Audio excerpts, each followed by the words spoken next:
They were tough, intelligent, disciplined, aggressive.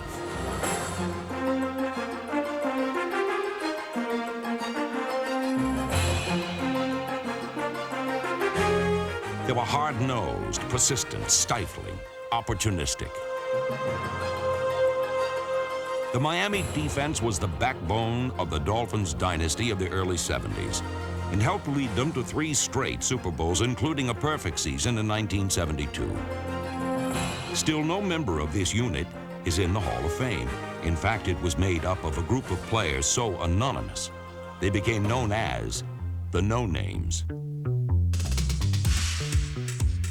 I think someone just wrote about the fact that they analyzed the defense, but as they looked around, they said it's really a no-name defense. And I think at first the players sort of resented it, but after a while, it sort of became sort of an affection for them. They really felt good about it.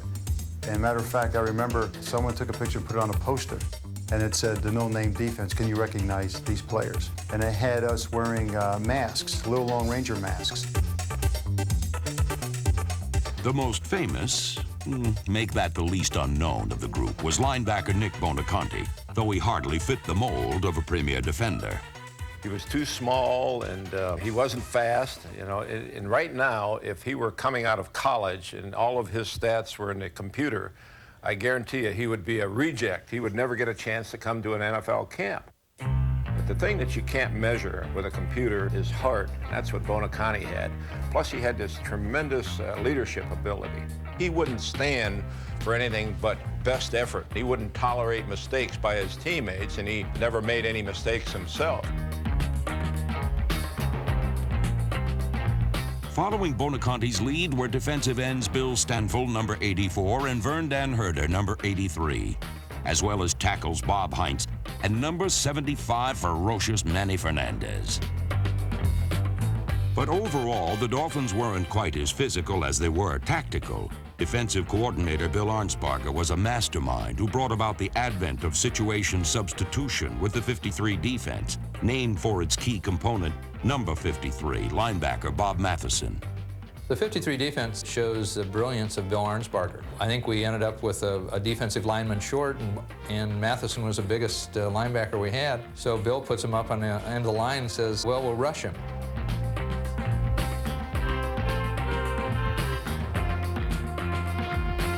Arnsparger's use of a linebacker as a pass rusher revolutionized pro football and befuddled every offense the Dolphins faced. The whole idea to our defensive scheme was to keep the offense off guard, to not let them know who was coming or where they're coming from, so that they would make a mistake. Equally as frustrating for opponents was Miami's nearly impenetrable secondary, where number 40, Dick Anderson, Lloyd Mumford, Curtis Johnson, and number 13, Jake Scott, skillfully disguised their zone coverages and rarely made an error in judgment. Bill Arnsparger said, in the year that we went undefeated, we made 13 mental mistakes the entire year. That is incredible. Miami made its opponents pay dearly for every mistake. Yet perhaps no play better illustrates the Dolphins' defensive teamwork than a Dick Anderson interception against the Colts in the 1971 AFC Championship. It was a 62-yard return where our defensive players made 7 perfect blocks.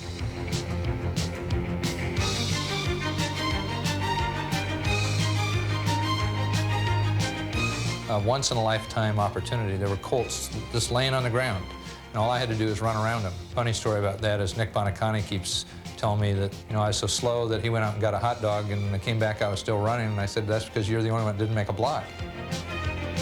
They say that nobody's perfect, but in the early 70s, the Dolphins' defense marched in near precision.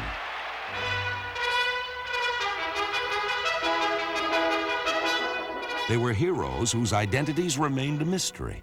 And to this day, we still wonder, just who were those masked men?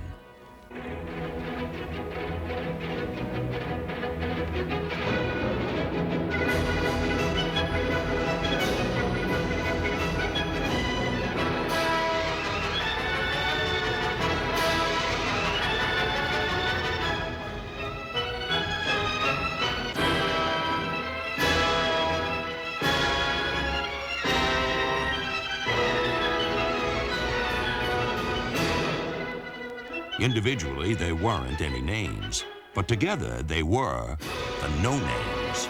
We didn't mind that term at all. We didn't have any stars on that team. We had a lot of great individuals that played as a group, and yeah, we wore that as a badge.